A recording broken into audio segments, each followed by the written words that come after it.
చేపలు పట్టే ప్రతి ఒక్కరితో మాట్లాడాను. సముద్రం దగ్గరికి వెళ్ళాను. ఎవరైతే సముద్రంలో అప్పుడే చేపలు తీసుకొచ్చారో ఆ చేపలన్నీ చూశాను. అయితే ఇప్పటికే లేట్ అయింది కాబట్టి చాలా చేపలు చనిపోయే పరిస్థితి. అడిగాను, బ్రతికి తీసుకొస్తారా లేకుంటే కొన్ని చనిపోతాయంటే 2 విధాలుగా ఉంటుందని వాళ్ళు చెప్పారు. నాకు ఎక్కడైతే పోలీస్ అయితే స్వాగతం పలికాడు. మొట్టమొదటిసారిగా నేను వస్తానే మీ ఊర్లో స్వాగతం పలికింది పోలీస్ స్వాగతం పలికాడు. పోలీస్ ఎట్లయితే బందోబస్తుగా వస్తారో దానికంటే సమర్థవంతంగా అన్నీ నాకు ఎక్స్ప్లెయిన్ చేశాడు, మీ సమస్యలన్నీ.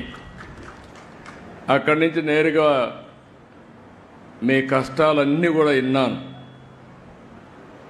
ఆ కష్టాలన్నీ విన్న తర్వాత కొంతమంది ఆడబిడ్డలు ఎండు చేపల్ని ఏ విధంగా తయారు చేస్తారో అది కూడా చూశాను.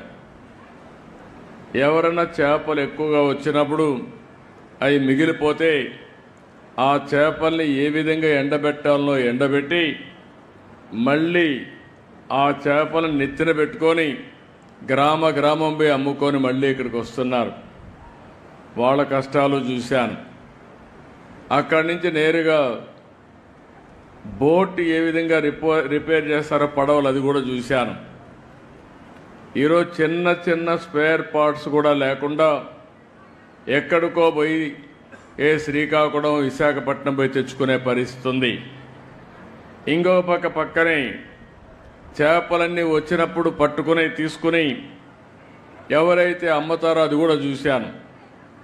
వాళ్ళకు కూడా చాలనటువంటి ఈ యొక్క ఐస్ బాక్సులు ఉండడం, దానివల్ల కూడా ఇబ్బందులు. ఇక్కడ చేసిన తర్వాత ఎక్కడ మార్కెట్లో రేటు బాగుంటే అక్కడ అమ్మే పరిస్థితికి వస్తున్నారు. మీరందరూ కూడా పేదవాళ్ళ కష్టాలు చూశాను.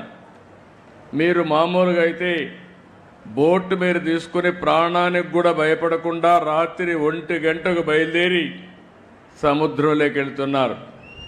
ఓసారి సముద్రంలో అల్లకల్లోలాలు వచ్చినప్పుడు కానీ, బాగా అలలు పెరిగినప్పుడు కానీ, ఒకప్పుడైతే అలర్ట్ సిస్టమ్ కూడా ఉండేది కాదు. ఇప్పుడు కూడా చాలామంది ప్రాణాలు పోగొట్టుకునే పరిస్థితికి వస్తున్నారు. అయితే ఇక్కడ జరిగేది, కొంతమంది బోట్లన్నీ వాళ్లే కొని, మీ దగ్గర పెట్టుబడి లేదు కాబట్టి మీరు పట్టుకొచ్చిన చేపలు వాళ్లే తీసుకుని ఆ చేపల్లో సగం డబ్బులే మీకు ఇచ్చి వాళ్ళు మాత్రం బలిచిపోతున్నారు కానీ బాగుపడుతున్నారు, కానీ మీరు మాత్రం నష్టపోతున్నారు. అది కూడా చూశాను. అక్కడి నుంచి పక్కనే వల, రాత్రంతా వెళ్తారు. 1 గంటకో 2 గంటలకో మళ్ళా వస్తారు. అయిన తర్వాత ఆ వలంతా కూడా పోతే దాన్నంతా మళ్ళా కట్టుకోవాలి. అది కూడా చూశాను. అంటే ఈరోజు నేను చూసింది, మా ప్రభుత్వ యంత్రాంగం, మా సెక్రటరీ గారు ఉన్నారు, మా మినిస్టర్ గారు ఉన్నారు, అందరూ ఇక్కడ ఉన్నారు, మా కమిషనర్ కూడా ఇక్కడ ఉన్నాడు. కానీ ఏదైతే నేను ఆశించానో దానికి భిన్నంగా సమస్యలు ఉన్నాయి ఇక్కడ. మీరందరూ ఒక్కసారి ఆలోచిస్తే, ఏవైతే మత్స్యకారు గ్రామాలు తెలుగుదేశం పార్టీ వచ్చిన తర్వాతనే మీ యొక్క దిశ మారింది. ఇది యథార్థం అనే విషయం మీరు గుర్తుపెట్టుకోవాలి. అదే మరి మీలో కూడా ఒక పట్టుదలతో ఉంటారు. ఎన్నికలప్పుడైతే ఈ మత్స్యకారుల గ్రామాలుగా కట్టడి చేసి ఒకే మాట మీద ఉంటారు. ఆ విధంగా మాట మీద ఉండి ఎప్పుడు ఓట్లేశారు మీరు. ఎప్పుడు కూడా తెలుగుదేశం పార్టీకి, ప్రస్తుతం ఎన్డీఏ పార్టీకి వెనుకబడిన వర్గాలే వెన్నెముక.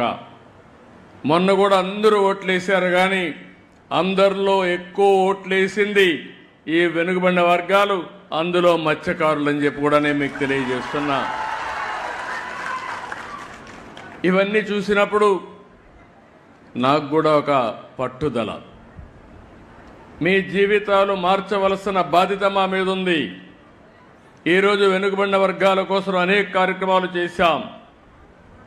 అవి చాలవు, ఇంకా చేస్తా. ఎట్టి పరిస్థితిలో మత్స్యకారుల జీవితాల్లో వెలుగు తీసుకొచ్చే వరకు మీ వెంట నేనుంటాను. మా పార్టీ ఉంటుంది, ఎన్డీఏ ఉంటుందని మరొక్కసారి హామీ ఇస్తున్నా. 10 నెలలైంది. అనేక సమస్యలున్నాయి గవర్నమెంట్లో. నేను 4వ ముఖ్యమంత్రి. ఎప్పుడూ లేని ఇబ్బందులు చూస్తున్నా. నాకే అర్థం కావడం లేదు. ఎటు చూసినా గందరగోళమే. ఏం చేశారో నాకు అర్థం కాలేదు. దగ్గర 10 లక్షల కోట్ల రూపాయలు అప్పు చేశారు. ఎక్కడ పెట్టారంటే ఎక్కడ పెట్టారో అది కూడా అర్థం కాల. లెక్కలు కూడా లేవు. అవన్నీ చూసిన తర్వాత అయితే నా ఇబ్బందులు మీకు చెప్పి మిమ్మల్ని ఇబ్బంది పెట్టను. ఎన్ని ఇబ్బందులున్నా మీ సమస్యల పరిష్కారం చేస్తామని మరొక్కసారి మీ అందరికీ హామీ ఇస్తున్నాం. 93% గెలిపించారు మా ఈశ్వరరావు గారు, ఎన్డీఏ అభ్యర్థి. మిత్రపక్షంలో ఇవాళ చూస్తే ఆలోచించిన తర్వాత ఈశ్వరరావు గారు రిపోర్ట్ తెప్పిస్తే నేను కూడా తెప్పించుకున్నాను. మళ్ళీ సీటు గెలవాలి కాబట్టి మీలో ఒకటిగా ఉన్నాడు, మంచి పేరుందంటే ఇస్తే 30,000 ఓట్లతో గెలిపించారు మీరందరూ. ఇది ఎప్పటికీ మర్చిపోలేం. పక్కనే అప్పలనాయుడు గారు ఉన్నారు. మొన్నటి వరకు కార్యకర్తగా తిరిగాడు ఇదే నియోజకవర్గంలో. నేను ఆలోచించాను, నమ్మకస్తుడు, మంచి వ్యక్తి, ఎందుకు ఎంపీగా పెట్టకూడదని ఒక కార్యకర్తను ఎంపీ చేసిన పార్టీ ఎన్డీఏ. ఇవన్నీ కూడా సాధ్యమైనప్పుడు మీ జీవితాల్లో మార్పు తేలేమా అని నేను అడుగుతున్నా. ఇప్పుడే ఎమోషనల్గా మా రామ్మోహన్ నాయుడు మాట్లాడాడు. శ్రీకాకుళం నేరుగా మీరు హైదరాబాద్ పోతే కూకట్పల్లిలో శ్రీకాకుళం కాలనీ ఉంటుంది. ఢిల్లీకి పోతే శ్రీకాకుళం కాలనీ ఉంటుంది. ఎక్కడ పోయినా శ్రీకాకుళం కాలనీ ఉంటుంది. ఆర్మీలో ఎక్కువ ఎవరు దేశాన్ని కాపాడడానికి పనిచేస్తారంటే దానికి చిరునామా కూడా మళ్ళీ శ్రీకాకుళమే. అలాంటి త్యాగాలు చేశారు. వేరే రాష్ట్రాలకు పోయి ఆ ప్రాంతాల అభివృద్ధి కోసం మీరు పనిచేస్తున్నారు. అందుకే ఇక్కడ చూశాను, మా నాయకులు కూడా రోషం రావాలని చెప్పాను. 26 జిల్లాలుంటే 26 జిల్లాల్లో తక్కువ తలసరి ఆదాయం, దీన్ని ఇంగ్లీష్లో పర్ క్యాపిటా ఇన్కమ్ అని మాట్లాడతాం. తలసరి ఆదాయం అంటే ఆ ఇంట్లో ఎంతమంది ఉంటే అంతమందికి కలిసి అంతే ఆదాయం వస్తుంది. అంటే అంత తక్కువ ఆదాయం రావడానికి ఇక్కడ ఎలాంటి కొరతలు ఉన్నాయి? తెలివితేటలకు కొరత లేదు. నాయకత్వానికి ఏమాత్రం కూడా తక్కువ కాదు. వనరులైతే వంశధార ఉంది, నాగావళి ఉంది, నిరంతరం నీళ్లు వస్తాయి, సముద్ర తీరం ఉంది.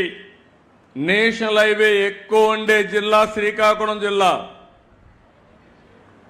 ఇంకో పక్కన గనులున్నాయి, బంగారు బండే భూమి కూడా ఉంది.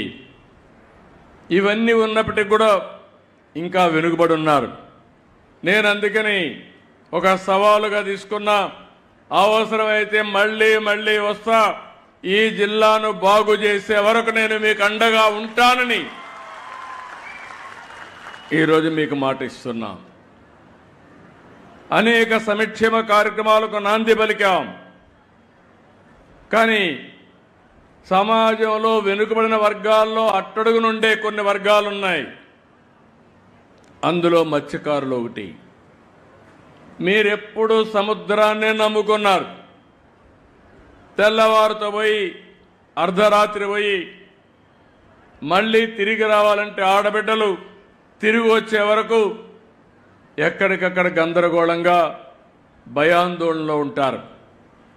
అలాంటి జీవితం మీది. అలాంటప్పుడు మీ ఆదాయం కూడా అక్కడికక్కడే వచ్చే పరిస్థితి వచ్చింది. అదే సమయంలో ఈరోజు మీరు చూస్తే వేట విరామం 2 నెలలు 61 రోజులు మనం ఇస్తాం. దానికి కారణం సముద్రంలో చేపల అభివృద్ధి కావాలి. పిల్లలు వేసే సమయం అది. ఆ సమయంలో డిస్టర్బ్ అయితే చేపే ఉండదు. కాబట్టి విరామం ఇవ్వాలనే ఉద్దేశంతో విరామాన్ని ఇచ్చే పరిస్థితికి వచ్చాం. అదే సమయంలో ఒకప్పుడు మీరు విరామం ఇస్తే, ఎందుకంటే మీరందరూ కూడా ఇప్పుడు కూడా సముద్రానికి పోతేనే మీ కడుపు నిండుతుంది. ఒకరోజు పోకపోతే ఆ రోజు పస్తే. అందుకే నేను ఆలోచించిన తర్వాత 14వ సంవత్సరం 15వ సంవత్సరంలోనే వేట విరామం సమయంలో ఆర్థిక సహాయం ఇవ్వాలని నిర్ణయించిన పార్టీ తెలుగుదేశం పార్టీ అని చెప్పి నేను మీకు తెలియజేస్తున్నా.